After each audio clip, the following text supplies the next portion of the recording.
everybody, it's Manny from Trouble Forge. So today we're going to talk about freeze-dried eggs. If you've ever eaten freeze-dried eggs, you probably have an opinion about them. We definitely had an opinion about them, a strong opinion about them when we first started trying to make them. So typically what I do is I do 18 eggs on each tray in my medium Harvest Right freeze dryer. And it's a great way to put up eggs when you have an overabundance. They're great for long-term storage. I have a bunch of bags in long-term storage in Mylar with oxygen absorbers, and then I also keep a couple half-gallon mason jars in the short-term pantry that we can use when our chickens are, you know, being stingy or whatever. So we're working on finishing up this jar. Zad's pretty much mastered making scrambled eggs from freeze-dried eggs. It definitely takes a little bit of practice. Obviously, you're not going to make like a dippy egg or an over easy egg or whatever from this. You're basically going to use them for baking, or you would do something like an egg casserole or omelets or something like that.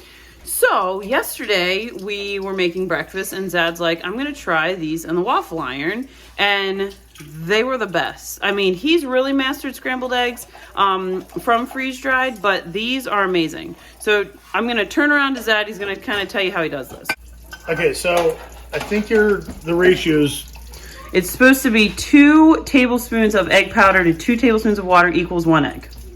And I've tried that, and I never feel like it's like an actual fresh cracked egg consistency, fresh as in store-bought or that morning from your chicken. So I just put a little bit of water and a little bit of milk and keep mixing it until I have what looks like, you know, normal scrambled eggs. Now there's some cheese in here, something we're going to try a little different today, and I have some seasoning in here, but that it's a little thicker than what I would say normal scrambled eggs would be, but the texture that we got yesterday was on point. So I'm just going to pour this in here. And you oiled this and it's hot, right? I used bacon grease.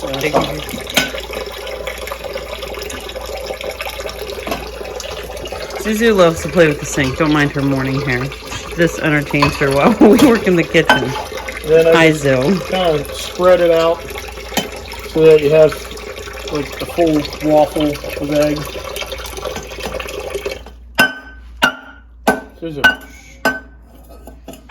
All right, so spread them out. Close the lid.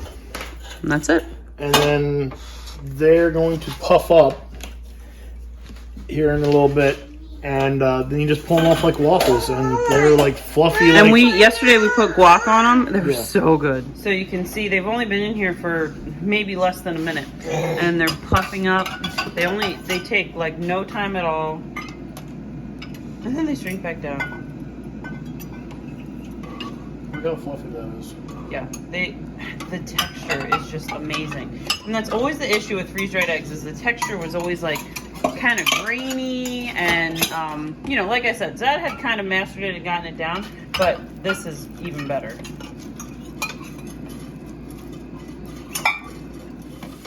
So eggs are done.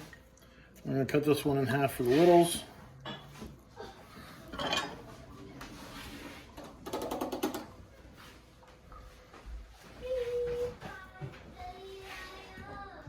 And then everybody gets like a sheet. And it's like super quick. I mean, seriously, they take like a minute maybe to cook, and then you could top them with whatever you want to top them with. Very like fluffy. Yeah. Very airy. Yeah, that was always the issue. When we first started trying to reconstitute eggs, we always felt like they were like grainy or like weird rubber. It was not good. So we had some leftover tuna cakes that I made in the air fryer last night. We had a little bit of guac, a little bit of coleslaw we need to use up, so Zad's topping off with that. And then I made some pumpernickel bread yesterday, so we're just going to do it with some toast and some... Because we do a standard normal person breakfast. You know, and I have some plum apple jelly in the fridge that needs used up. So anyway, that's what we're having for breakfast. That's how to make your freeze-dried eggs amazing. I'll drop my Harvest Right affiliate link in the description if you have questions about getting a freeze dryer. We've had ours for over 2 years. We use it to do long-term storage in Mylar, short-term storage in the short-term pantry in jars. snacks. I mean, we use it for everything. Preservation season, it is running nonstop.